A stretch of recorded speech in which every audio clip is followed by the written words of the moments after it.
Mangaon police ठाण्याची 108 वर्षांची दगडी इमारत, ऐतिहासिक वारसा जपण्याची मागणी।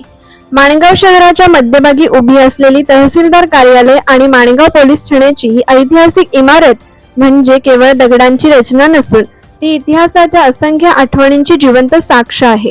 सन 1918 मध्ये इंग्रज सत्ता काळात ब्रिटिश सरकारने उभारलेली ही भव्य इमारत आज तब्बल 108 वर्षांचा प्रवास पूर्ण करूनही तितक्याच दिमागात उभी आहे।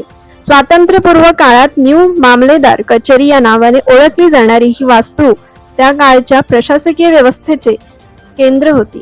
विशेष म्हणजे त्या काळी तहसीलदार कार्यालय आणि पोलीस ठाणे एकाच इमारतीत कार्यरत होते। काळाच्या ओघात जागेची कमतरता भासू लागल्याने तहसीलदार कार्यालयासाठी स्वतंत्र इमारत उभारण्यात आली। मात्र जुनी इमारत आजही तितक्याच मजबूतीने उभी आहे। दगडी बांधकामात उभारलेली ही इमारत तिच्या भक्कमपणासाठी आणि अभेद्य रचनेसाठी ओळखली जाते। मोठ्या सळींचा दरवाजा, मजबूत प्रवेशद्वारे आणि आत असलेले सागवान लाकडाचे खांब वासे आजही त्या काळच्या कामगिरीची साक्ष देतात। विशेष बाब म्हणजे या पोलीस ठाण्यातील अभेद्य कोठडीतून आजपर्यंत एकही कैदी पळून जाऊ शकलेला नाही।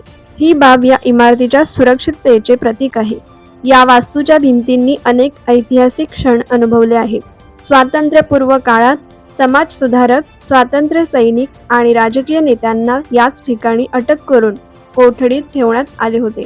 त्यामुळे ही इमारत केवळ प्रशासकीय केंद्र नसून ती स्वातंत्र्य लढ्याच्या आठवणींनी भरलेली एक पवित्र भूमी आहे। या इमारतीला 3 भव्य प्रवेशद्वारे असून पूर्वी येथे अनेक सरकारी कार्यालये कार्यरत होती।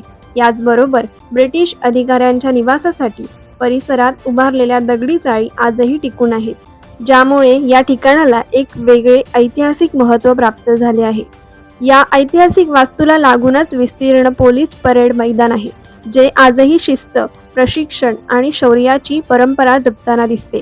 याच परिसरात वीर योद्धा यशवंतराव घाडगे यांचे स्मृतीस्थळ असून इंग्रज सरकारने उभारलेला त्यांचा पुतळा आजही अभिमानाने उभा आहे। हा पुतळा प्रत्येक नागरिकाला शौर्य, देशभक्ती आणि बलिदानाची प्रेरणा देत राहतो। अलीकडेच या इमारतीला आकर्षक रंगरंगोटी करण्यात आली असून तिचे सौंदर्य अधिक खुलून दिसत आहे। मात्र काळाच्या ओघात या ऐतिहासिक वारशाचे जतन आणि संवर्धन करणे अत्यंत गरजेचे बनले आहे। माणगावच्या वैभवशाली इतिहास, परंपरा आणि सांस्कृतिक ओळखीचे प्रतीक असलेल्या या इमारतीचे संरक्षण व्हावे, तिचा ऐतिहासिक ठेवा पुढील पिढ्यांपर्यंत पोहोचावा अशी भावना नागरिकांमध्ये व्यक्त होत आहे। त्यामुळे या अमूल्य वारशाच्या जतनासाठी ठोस पावले उचलावीत अशी मागणी आता जोर धरू लागली आहे।